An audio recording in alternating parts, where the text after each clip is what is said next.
Friends, ಎಲ್ಲರೂ ಹೇಗಿದ್ದೀರಾ? Welcome back to Suji Vishnu logs. ಇದು ಬಂದ್ಬಿಟ್ಟು ಮಂಗಳವಾರದ ಲಾಗ್ ಆಗಿರುತ್ತೆ. ಬೆಳಗ್ಗೆಯಿಂದನೇ ಲಾಗ್ನ ಸ್ಟಾರ್ಟ್ ಮಾಡ್ತಾ ಇದ್ದೀನಿ. ನಾಗಪಂಚಮಿ 2 ದಿವಸ ಇರೋದ್ರಿಂದ ನಾನು ಮಂಗಳವಾರ ಪೂಜೆ ಮಾಡ್ಕೊತಾ ಇದ್ದೀನಿ. ಅದಕ್ಕೆ ಸ್ವಲ್ಪ ಬೇಗ 5:30ಗೆಲ್ಲ ಎದ್ದು ಮನೆಯೆಲ್ಲ ಕ್ಲೀನ್ ಮಾಡಿಕೊಂಡು ಪೂಜೆ ಬಂದ್ಬಿಟ್ಟು 8:30 ಒಳಗಡೆ ಮಾಡಬೇಕಂತಿತ್ತು. ಗರುಡ ಪಂಚಮಿ ಒಳ್ಳೆ ಟೈಮ್ ಬಂದ್ಬಿಟ್ಟು 8:30 ಒಳಗಡೆ. ಅದಕ್ಕೋಸ್ಕರ ಸ್ವಲ್ಪ ಬೇಗನೆ ಎದ್ದೊಳ್ದೆ. ಈ ವಿಡಿಯೋಯಲ್ಲಿ ಸ್ಕಿಪ್ ಮಾಡ್ದಿರ ನೋಡಿ. ಈ ವಿಡಿಯೋದಲ್ಲಿ ನಾನು ಯಾವ ಥರ ಪೂಜೆ ಮಾಡಿಕೊಂಡೆ ನಾಗಪಂಚಮಿ ಮತ್ತು ಏನೇನು ಪ್ರಸಾದ ಮಾಡಿದ್ದೆ ಅಂತ ಈ ವಿಡಿಯೋದಲ್ಲಿ ಶೇರ್ ಮಾಡ್ತಾ ಇದ್ದೀನಿ. ಹಾಗೆ ಸ್ವಲ್ಪ ಮಸಾಲ ಐಟಮ್ ಎಲ್ಲ ಕೂಡ ಪೌಡ್ರ್ ಮಾಡ್ಕೊಂಡಿದ್ದೀನಿ, ಅದನ್ನು ಕೂಡ ಶೇರ್ ಮಾಡ್ತಾ ಇದ್ದೀನಿ. ಈ ವಿಡಿಯೋ ಎಲ್ಲಿ ಸ್ಕಿಪ್ ಮಾಡ್ದಿರೋ ಪೂರ್ತಿಯಾಗಿ ನೋಡಿ. ಇನ್ ಕೇಸ್ ನಿಮ್ಗೆ ಏನಾದ್ರು ಈ ವಿಡಿಯೋ ಇಷ್ಟ ಆದರೆ ಪ್ಲೀಸ್ ಒಂದು ಲೈಕ್ ಮಾಡಿ, ಶೇರ್ ಮಾಡಿ, ಹಾಗೆ ಕಮೆಂಟಲ್ಲಿ ತಿಳಿಸಿ. ಹಾಗೆ ನನ್ನ ಚಾನಲ್ನ ಯಾರೆಲ್ಲ ಹೊಸದಾಗಿ ನೋಡ್ತಾ ಇದ್ದೀರಾ ಸಬ್ಸ್ಕ್ರೈಬ್ ಮಾಡಿಕೊಂಡು ನೋಡಿ. ಇನ್ನು ಬೇಗ ಎದ್ದಿದ್ನಲ್ಲ, ಹೊರಗಡೆ ಎಲ್ಲ ಕ್ಲೀನ್ ಮಾಡಿಕೊಂಡು ಹೊರಗಡೆ ಎಲ್ಲ ಒರೆಸಿ ಮನೆಯೆಲ್ಲ ಕ್ಲೀನ್ ಮಾಡಿಬಿಟ್ಟು ಆಮೇಲೆ ಸ್ನಾನ ಮಾಡ್ಕೊಂಬಂದ್ಬಿಟ್ಟು ಅರಿಶಿನ ಕುಂಕುಮ ಎಲ್ಲ ಇಟ್ಕೊಂಡು ಸಿಂಪಲಾಗಿ ರಂಗೋಲಿ ಎಲ್ಲ ಹಾಕಿ ಮನೆಯಲ್ಲಿ ಪೂಜೆ ಮಾಡಿಬಿಟ್ಟು ಮನೆಯಲ್ಲಿ ಪ್ರಸಾದ ಎಲ್ಲ ಪ್ರಿಪೇರ್ ಮಾಡಿಕೊಂಡು ಆಮೇಲೆ ದೇವಸ್ಥಾನಕ್ಕೆ ಹೋದ್ರಿ. ಈ ಥರ ಕೆಲಸಗಳೆಲ್ಲ ಮಾಡಿಬಿಟ್ಟೆ ನಾನು ಸ್ನಾನ ಮಾಡ್ಕೊಳೋದು. ಯಾವಾಗಾದ್ರು ಪೀರಿಯಡ್ ಟೈಮ್ಸಲ್ಲಿ ಆ ಥರ ಇರೋವಾಗ ಮಾತ್ರ ಸ್ನಾನ ಮಾಡಿಬಿಟ್ಟು ಕ್ಲೀನ್ ಮಾಡ್ಕೊತೀನಿ. ಇನ್ನು ಒಂದು ಸಿಂಪಲಾಗಿ ರಂಗೋಲಿ ಕೂಡ ಹಾಕಿದ್ದೀನಿ, ನೋಡ್ಕೊಂಬನ್ನಿ.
ಇನ್ನು ರಂಗೋಲಿ ಎಲ್ಲ ಹಾಕ್ಬಿಟ್ಟು ಇವಾಗ ಕಿಚನ್ ಕೂಡ ಕ್ಲೀನ್ ಮಾಡ್ಕೊತಾ ಇದ್ದೀನಿ. ನೈಟೇ ಎಲ್ಲ ಕ್ಲೀನ್ ಮಾಡಿ ಇಟ್ಬಿಟ್ಟಿರ್ತೀನಿ, ಆದರೆ ಬೆಳಗ್ಗೆ ಎದ್ದಿದ ತಕ್ಷಣ ಒಂದ್ಸರಿ ಕ್ಲೀನ್ ಮಾಡಿಬಿಟ್ಟೆ ಅಡುಗೆ ಆಗಲಿ ಏನಾರು ಆಗಲಿ ಸ್ಟಾರ್ಟ್ ಮಾಡೋದು. ಇನ್ನು ನಮ್ಮ ಹಸ್ಬೆಂಡ್ಗೂ ಕೂಡ ಬಿಸಿ ನೀರು ಇಟ್ಬಿಟ್ಟು ಇನ್ನು ಪೂಜೆ ಸಾಮಾನೆಲ್ಲ ನೈಟೇ ತೊಳೆದು ಇಟ್ಬಿಟ್ಟಿದ್ದೆ. ಅದನ್ನೆಲ್ಲ ಅರಿಶಿನ ಕುಂಕುಮ ಎಲ್ಲ ಇಟ್ಟು ರೆಡಿ ಮಾಡಿಬಿಟ್ಟು ಇವಾಗ ಪ್ರಸಾದ ಮಾಡ್ಕೊಳ್ಳೋಣ ಅಂದ್ಬಿಟ್ಟು ರೆಡಿ ಮಾಡ್ಕೊತಾ ಇದ್ದೀನಿ. ಇದನ್ನು ಮಾಡೋದಕ್ಕೆ 1 ಕಪ್ ಆಗೋಷ್ಟು ಅಕ್ಕಿ ಇಟ್ಟು ಒಂದು ಅರ್ಧ ಕಪ್ ಆಗೋಷ್ಟು ಬೆಲ್ಲನ ಸೇರಿಸ್ಕೊಂಡು ಚೆನ್ನಾಗಿ ಮಿಕ್ಸ್ ಮಾಡ್ಕೊಬೇಕು. ಏಲಕ್ಕಿ ಪುಡಿಯನ್ನು ಸೇರಿಸ್ಕೊಬೇಕು. ಏಲಕ್ಕಿ ಪುಡಿ ಖಾಲಿ ಆಗಿಬಿಟ್ಟಿತ್ತು. ಸರಿ ಅಂದ್ಬಿಟ್ಟು ಹಸಿ ಹಾಲು ಬರುತ್ತಲ್ವ, ಕಾಯಿಸ್ಬಾರ್ದು ಹಾಲನ್ನ, ಆ ಹಾಲನ್ನ ಹಾಕಿ ಚೆನ್ನಾಗಿ ಈ ಥರ ಮಿಕ್ಸ್ ಮಾಡ್ಕೊಬೇಕು. ಬೆಲ್ಲ ಎಲ್ಲ ಉಂಡೆ ಎಲ್ಲ ಏನೇ ಇರಬಾರ್ದು, ಕ್ಲೀನಾಗಿ ಮಿಕ್ಸ್ ಮಾಡಿಕೊಂಡು ಈ ಥರ ಸಾಫ್ಟಾಗಿ ಆಗುತ್ತೆ. ಆ ಥರ ಮಿಕ್ಸ್ ಮಾಡಿಕೊಂಡು ಉಂಡೆ ಮಾಡಿಕೊಂಡ್ರೆ ಆಯಿತು. ಈ ನಾಗಪಂಚಮಿಗೆ ವಿಶೇಷವಾಗಿ ಮಾಡೋ ತಂಬಿಟ್ಟು ಅಂತಲೇ ಹೇಳ್ಬೋದು. ಇದು ಇನ್ನೊಂದು ಥರ ಕೂಡ ಮಾಡ್ಬೋದು. ಅಕ್ಕಿ ಎಲ್ಲ ಒಂದು 5 ಅವರ್ ನೆನೆಸ್ಬಿಟ್ಟು ಅದನ್ನು ಬಟ್ಟೆಯಲ್ಲಿ ಒಣಗಾಕಿ ಅದನ್ನು ಮಿಕ್ಸಿಗೆ ಹಾಕಿ ಅಕ್ಕಿನ ಅದಕ್ಕೆ ಬೆಲ್ಲ ಎಲ್ಲ ಹಾಕಿ ಆ ಥರ ಕೂಡ ಮಾಡ್ಕೊತಾರೆ. ಈ ಥರ ಮಾಡ್ಕೊಳೋದು ತುಂಬಾ ಈಸಿ ಅನ್ನಿಸ್ತು ನನಗೆ. ಇವಾಗ ಇನ್ನೊಂದು ಥರ ಚಿಮ್ಲಿ ಮಾಡ್ಕೊತಾ ಇದ್ದೀನಿ. ಬ್ಲ್ಯಾಕ್ ಎಳ್ಳು ಬರುತ್ತಲ್ವ, ಕಪ್ಪು ಎಳ್ಳು, ಅದನ್ನು ತಗೊಂಡು ಹುರ್ಕೊಬಾರ್ದು. ಅದಕ್ಕೆ 2 ಏಲಕ್ಕಿನ ಸೇರಿಸಿ ಈ ಥರ ತರಿಯಾಗಿ ಒಂದು ಟ್ರಿಪ್ಪು ಮಿಕ್ಸಿಗೆ ಹಾಕ್ಕೊಂಬಿಟ್ಟು ಇವಾಗ ಒಂದು ಅರ್ಧ ಕಪ್ ಆಗೋಷ್ಟು ಬೆಲ್ಲನ ಸೇರಿಸ್ಕೊತಾ ಇದ್ದೀನಿ.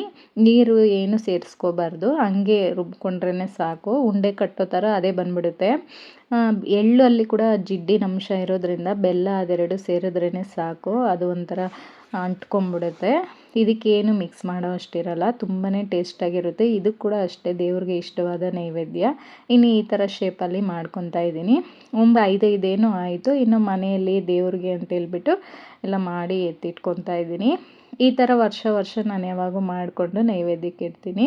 ಇನ್ನು ಹೊಸ ಟಿಫನ್ ಬಾಕ್ಸ್ ಇರುತ್ತಲ್ವ, ಆ ಥರ ಬಾಕ್ಸಲ್ಲಿ ಈ ಥರ ಎಷ್ಟು ಬೇಕೋ ಅಷ್ಟು ಹಾಕಿ ಪ್ಯಾಕ್ ಮಾಡ್ಕೊತಾ ಇದ್ದೀನಿ. ಇನ್ನು ಏನೇನು ಪೂಜೆ ಸಾಮಾನು ಬೇಕೋ ಅದನ್ನೆಲ್ಲ ಕೂಡ ಪ್ಯಾಕ್ ಮಾಡ್ಕೊತಾ ಇದ್ದೀನಿ.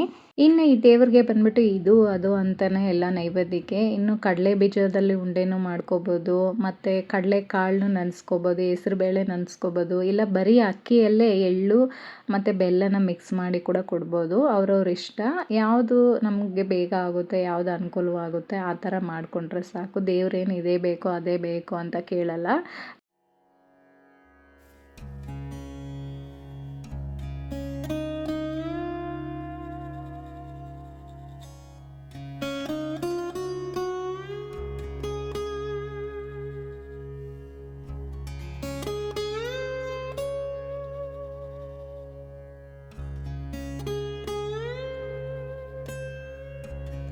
ಇನ್ನು ಮನೆಯಲ್ಲೇ ಸಿಂಪಲ್ಲಾಗಿ ಪೂಜೆ ಕೂಡ ಮಾಡಿಕೊಂಡೆ. ಪೂಜೆ ಎಲ್ಲ ಮಾಡಿಕೊಂಡು ಇನ್ನು ನಮ್ಮ ಹಸ್ಬೆಂಡ್‌ಗೆ ಬ್ರೇಕ್‌ಫಾಸ್ಟ್ ಮಾಡಿಕ್ಬಿಟ್ಟು ಹೋಗ್ಬಿಡೋಣ ಅಂತ ಹೇಳ್ಬಿಟ್ಟು ಇಡ್ಲಿ ಮಾಡ್ಕೊತಾ ಇದ್ದೀನಿ. ಇಡ್ಲಿ ಸ್ವಲ್ಪ ಕಡಲೆ ಬೀಜ ಚಟ್ನಿ ಮಾಡಿಕೊಟ್ಟೆ. ಅವ್ರಿಗೆ ಲಂಚ್ ಬಂದುಬಿಟ್ಟು ಇವತ್ತು ಬೇಡ, ಅಲ್ಲ ಆಫೀಸ್ ಹತ್ರ ದೇವಸ್ಥಾನ ಇದೆಯಂತೆ, ಅಲ್ಲಿ ಊಟ ಹಾಕ್ತಾರೆ ಮಧ್ಯಾಹ್ನಕ್ಕೆ ಅಂತ ಹೇಳ್ಬಿಟ್ಟು ಇವತ್ತು ಬೇಡ ಅಂತ ಹೇಳಿದ್ರು. ಸರಿ ಅಂದ್ಬಿಟ್ಟು ಬ್ರೇಕ್‌ಫಾಸ್ಟ್ ಮಾಡಿಕ್ಬಿಟ್ಟು ಹೋಗ್ಬಿಡೋಣ ಅಂತ ಹೇಳ್ಬಿಟ್ಟು ಬೇಗ ಬೇಗ ಮಾಡ್ತಾಯಿದ್ದೀನಿ.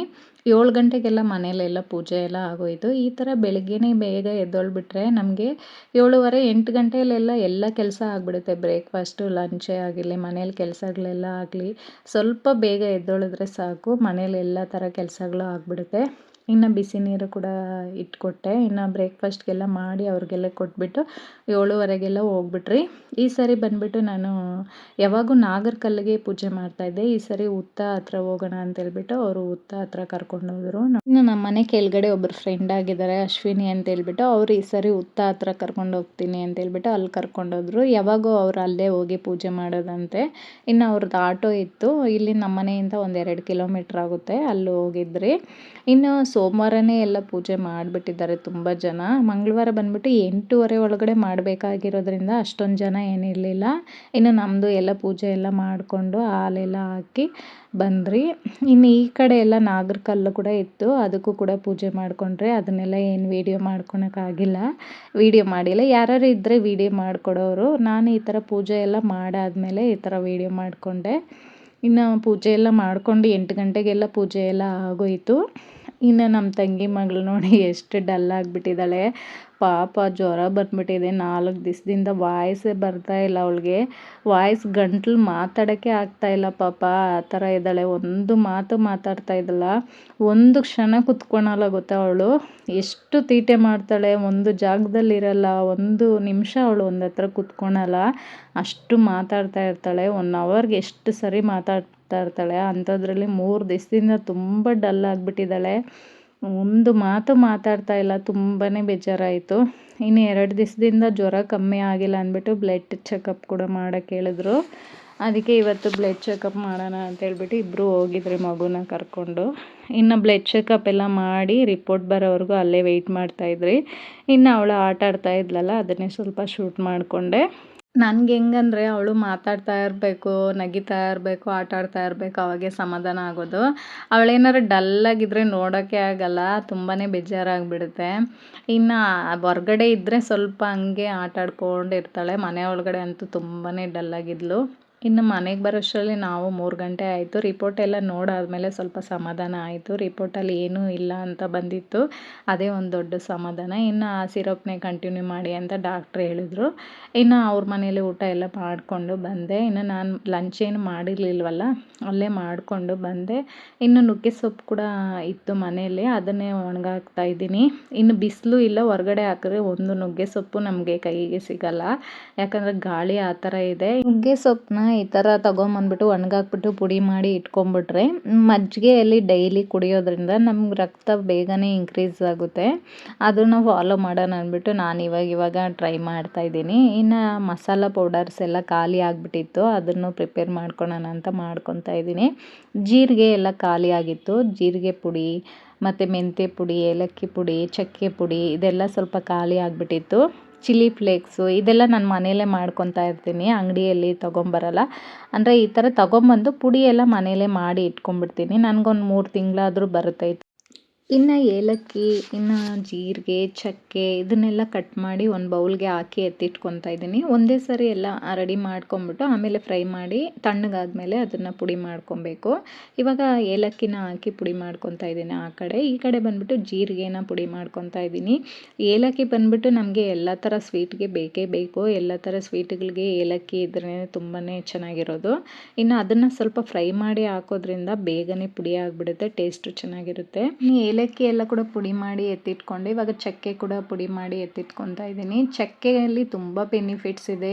ನಮಗೆ ಹೊಟ್ಟೆ ನೋವು, ಹೊಟ್ಟೆ ಉಬ್ಬರ ಆ ಥರ ಎಲ್ಲ ಇದ್ದರೆ ಸ್ವಲ್ಪ ಹನಿಯಲ್ಲಿ ಮಿಕ್ಸ್ ಮಾಡಿ ತಿಂದರೆ ಬೇಗನೆ ಜೀರ್ಣ ಆಗಿಬಿಡುತ್ತೆ. ಮತ್ತು ಜ್ವರ, ಕೆಮ್ಮು ಎಲ್ಲ ಬರುತ್ತಲ್ವ, ಅವಾಗೂ ಅಷ್ಟೇ ಅದನ್ನೆಲ್ಲ ಸ್ವಲ್ಪ ನೀರಲ್ಲಿ ಮಿಕ್ಸ್ ಮಾಡ್ಕೊಂಡು ಕುಡಿದ್ರೆ ನಮಗೆ ಬೇಗನೆ ರಿಲೀಫ್ ಸಿಗುತ್ತೆ. ಅದೆಲ್ಲ ಸ್ವಲ್ಪ ನಾವು ಮನೆಯಲ್ಲೇ ಮಾಡಿ ಇಟ್ಕೊಂಡ್ಬಿಟ್ರೆ ಆ ಟೈಮ್ಗೆ ಮಾಡೋದಕ್ಕೆ ನಮ್ಗೆ ಆಗೋದಿಲ್ಲ. ಈ ಥರ ಮಾಡಿ ಇಟ್ಕೊಂಡ್ರೆ ಏನಾದ್ರು ಪ್ರಾಬ್ಲಮ್ ಬಂದಾಗ ಆ ಥರ ಬೇಗನೆ ರಿಲೀಫ್ ಮಾಡ್ಕೊಬೋದು. ಇನ್ನು ಜೀರಿಗೆ ಕೂಡ ಫ್ರೈ ಮಾಡಿಕೊಂಡೆ. ಇನ್ನು ಗ್ಯಾಸ್ಟ್ರಿಕ್ ಪ್ರಾಬ್ಲಮ್ಗೆ ಬಂದುಬಿಟ್ಟು ಅಜ್ವಾನ, ಸೋಂಪು ಮತ್ತು ಜೀರಿಗೆ, ಮೆಂತ್ಯ ಎಲ್ಲ ಒಂದೇ ಪ್ರಮಾಣದಲ್ಲಿ ತೊಗೋಬೇಕು. ಅಂದರೆ 1/4 ಕಪ್ ಅಂದರೆ 1/4 ಕಪ್, ಇಲ್ಲ ಅರ್ಧ ಕಪ್ ಅಂದರೆ ಅರ್ಧ ಕಪ್. ನಾನು ಇಲ್ಲೆಲ್ಲ 1/4 ಕಪ್ ಆ ಥರ ತೊಗೊಂಡಿದ್ದೀನಿ 4.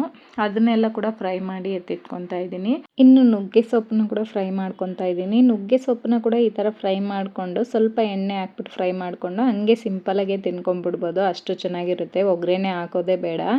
ಏನಾದ್ರು ಮೊಸರನ್ನ ಇವಾಗ ಅನ್ನ ಸಾಂಬಾರಿಗೆಲ್ಲ ಸೈಡ್ ಡಿಶ್ಶಾಗಿ ತುಂಬಾ ಚೆನ್ನಾಗಿರುತ್ತೆ. ಇನ್ನು ಮೆಣಸಿನ್ಕಾಯಿ ಕೂಡ ಫ್ರೈ ಮಾಡಿಕೊಂಡೆ. ಮೆಣಸಿನ್ಕಾಯಿ ಏನಕ್ಕಂದರೆ ನಾವು ಚಿಲ್ಲಿ ಫ್ಲೇಕ್ಸ್ನ ಅಂಗಡಿಯಲ್ಲೆಲ್ಲ ತೊಗೊಂಬರ್ತೀನಿ, ತುಂಬಾ ರೇಟ್ ಇರುತ್ತೆ. ಅದೇ ಮನೆಯಲ್ಲೇ ನಾವು ಈ ಥರ ಮಾಡಿ ನೋಡಿ ತುಂಬಾ ಚೆನ್ನಾಗಿರುತ್ತೆ. ಬೇಗನೆ ಅಂಗಡಿಯಲ್ಲಿ ಯಾವ ಥರ ಇರುತ್ತೆ ಚಿಲ್ಲಿ ಫ್ಲೇಕ್ಸು ಅದೇ ಥರ ಇರುತ್ತೆ. ಆ ಥರ ಫ್ರೈ ಮಾಡ್ಕೊಂಬಿಟ್ಟು ಎತ್ತಿಟ್ಕೊಂಡು ತಣ್ಣಗಾದ್ಮೇಲೆ ರಿವರ್ಸಲ್ಲೇ ಹಾಕ್ಕೋಬೇಕು ಮಿಕ್ಸಿನ. ಆ ಥರ ಹಾಕ್ಕೊಂಡು ಪುಡಿ ಮಾಡ್ಕೊಬೇಕು. ಇನ್ನು ಈ ಮಿಕ್ಸಿ ಜಾರಂತೂ ತುಂಬಾ ವರ್ಕ್ ಆಗುತ್ತಂತಲೇ ಹೇಳ್ಬೋದು. ತುಂಬ ಬೇಗನೆ ನುಣ್ಣಗಾಗ್ಬಿಡುತ್ತೆ. ನೀವು ಯಾವ್ದಾರು ಆಗಿ ಗಟ್ಟಿ ಪದಾರ್ಥ ಅದೆಲ್ಲ ಬೇಗನೆ ನುಣ್ಣಗಾಗ್ಬಿಡುತ್ತೆ.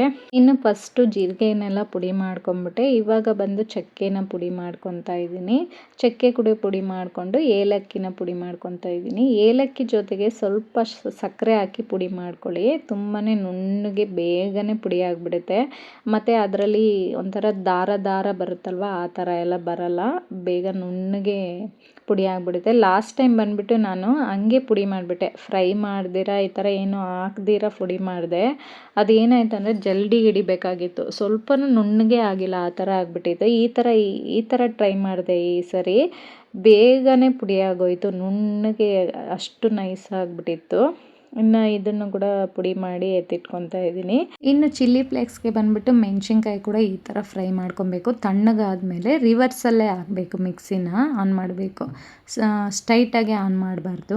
ನಾವು ಯಾವಾಗೂ ಆನ್ ಮಾಡ್ತೀರಲ್ವ ಆ ಥರ ಆನ್ ಮಾಡಬಾರ್ದು. ರಿವರ್ಸಲ್ಲಿ ಒಂದೇ ಸುತ್ತಿಗೆ ನೋಡಿ ಈ ಥರ ಆಗಿಬಿಡುತ್ತೆ. ಎಷ್ಟು ಚೆನ್ನಾಗಿ ಬಂದಿದೆ.